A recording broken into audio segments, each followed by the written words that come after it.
Hello and welcome back to my another video.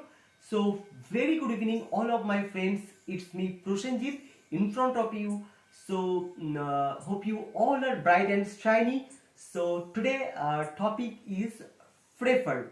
Okay, so I will say something about prefer. So how to make sentence with prefer. So I will lot of make sentence with prefer. So let's see.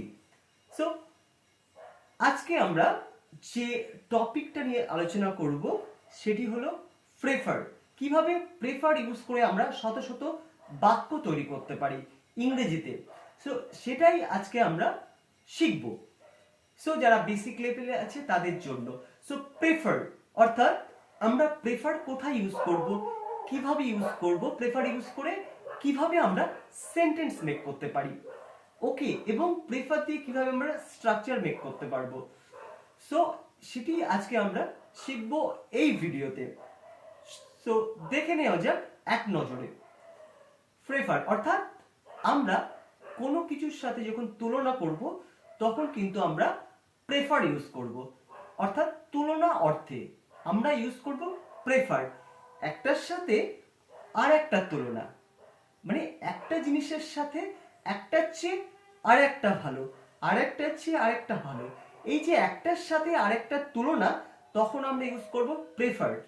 So আমরা কিছু sentence make করব, তার আগে আমরা prefer যখন আমরা use করে sentence make করব এবং প্রেফার দিয়ে স্ট্রাকচারটা কি হবে সেটা আমরা জেনে নেব। অর্থাৎ প্রেফার যখন আমরা সেন্টেন্সে ইউজ করব আমাদের স্ট্রাকচারটা হবে প্রেফার থাকলেই কিন্তু prefer plus verb plus I N G plus to plus verb plus I N G. অর্থাৎ একটা সেন্টেন্সের সাথে আরেকটা সেন্টেন্স যখন ইউজ করব মাঝখানে প্রিপোজিশন টু আসবে। ওকে, সো প্রেফার যখন আমরা ইউজ করব, মানে প্রেফার অর্থাৎ প্রেফার কিন্তু দুটো ভাবে ইউজ করা যায়। প্রেফার দুরকম ভাবে ইউজ করা যায়। একরকম হচ্ছে তুলনা অর্থে, অর্থে মানে একটার চেয়ে আরেকটা তুলনা অর্থে প্রেফার দিয়ে আমরা মেক করতে পারি। আরেকটা প্রেফার আছে, পরের ভিডিওতে আমরা জেনে নেব। তাহলে প্রেফার দিয়ে যখন সেন্টেন্স মেক করব আমাদের স্ট্রাকচারটা কি হচ্ছে, প্রেফার থাকলেই মাস্ট ইউজ করতে হবে prefer plus verb plus I N G. Prefer দিয়ে যখন আমরা তুলনা অর্থে বোঝাবে prefer plus verb plus I N G plus মাঝখানে টু বসবে। Prefer plus verb plus I N G plus to plus verb plus I N G. Got it? So prefer plus verb plus I N G plus to plus verb plus I N G, এটা হলো যখন আমরা prefer দিয়ে sentence make করতে পারবো। এটা স্ট্রাকচার। এবং সাবজেক্ট হলো কম্পালসারি। সাবজেক্ট তো ডেফিনেটলি প্রথমে বসবে, তাহলে টোটাল স্ট্রাকচারটা হয়ে গেল subject plus prefer. Okay, plus কি বলেছিলাম, verb plus I N G plus to plus verb plus I N G. Got it? This is very easy. এইবার আমরা শত শত বাক্য তৈরি করতে পারবো এই প্রেফার দিয়ে। সো দেখে নেওয়া যাক কয়েকটা এক্সাম্পল দিয়ে কিভাবে আমরা সেন্টেন্স মেক করতে পারি। Let's see. সো আমি কথা বলার চেয়ে কাজ করা অধিকতর পছন্দ করি। সো কিভাবে আমরা ট্রান্সলেট করব, আমি কথা বলার চেয়ে কাজ অধিকতর পছন্দ করি, কাজ করা অধিকতর পছন্দ করি।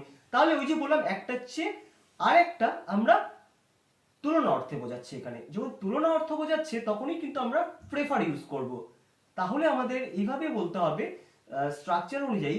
স্ট্রাকচার হলো সাবজেক্ট প্লাস প্রেফার, অর্থাৎ I prefer, I prefer, I prefer working, I prefer working to speaking. This is very easy. এখানে আমাদের ভার্ব কোথায়, আমি কথা বলার চেয়ে কাজ করা অধিকতর পছন্দ করি।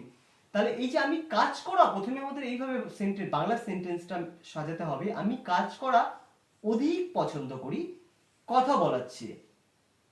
এইভাবে আমাদের যখন আমরা ইংলিশে ট্রান্সলেট করব সেভাবে সাজাতে হবে। তাহলে এখানে ভার্ব কি আছে, ভার্ব আছে দুটো, মাঝখানে একটা প্রিপোজিশন বসবে। ভার্ব আছে দুটো, একটা হচ্ছে স্পিক, অর্থাৎ স্পিকের সঙ্গে পিক্স plus verb plus ING speaking, আর একটা টু দিয়ে আরেকটা হবে, আরেকটা ভার্ব কি আছে ওয়ার্ক, অর্থাৎ কাজ করা। তাহলে ওয়ার্কটাও কিন্তু ভার্ব প্লাস আইএনজি হয়ে আইএনজি ফর্ম হবে ওয়ার্কিং।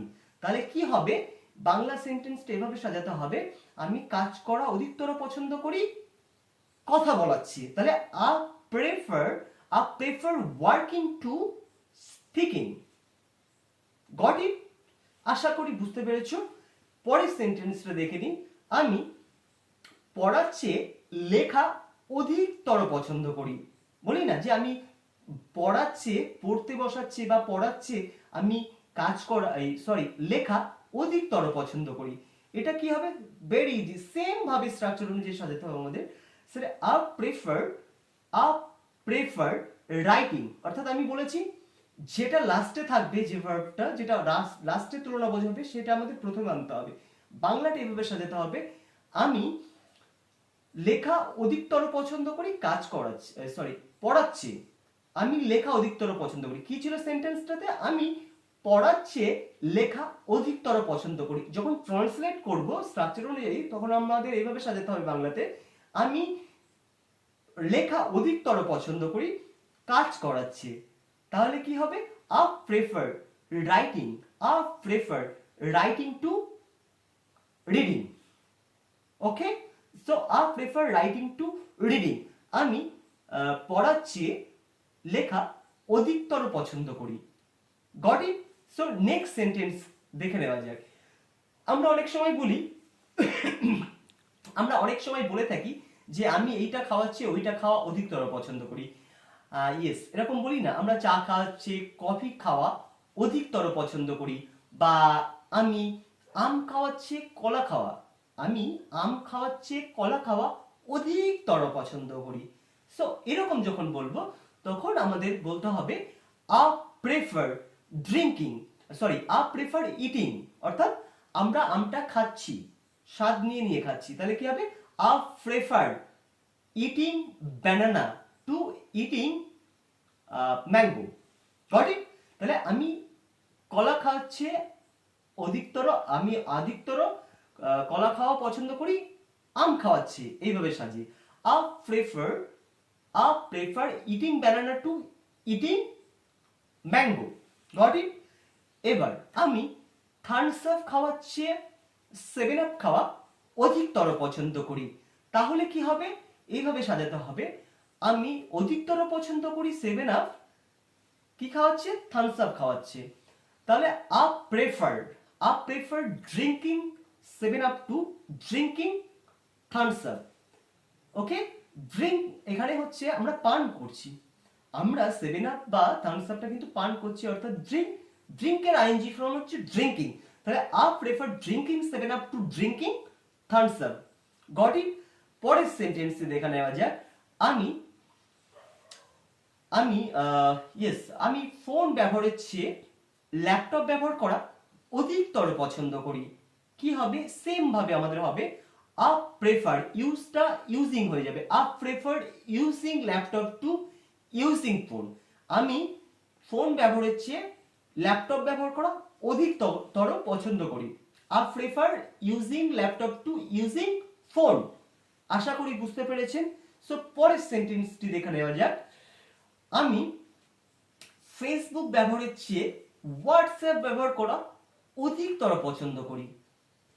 আমি ফেসবুক ব্যবহারের চেয়ে হোয়াটসঅ্যাপ ব্যবহার করা অধিকতর পছন্দ করি, অর্থাৎ I prefer using WhatsApp to using Facebook.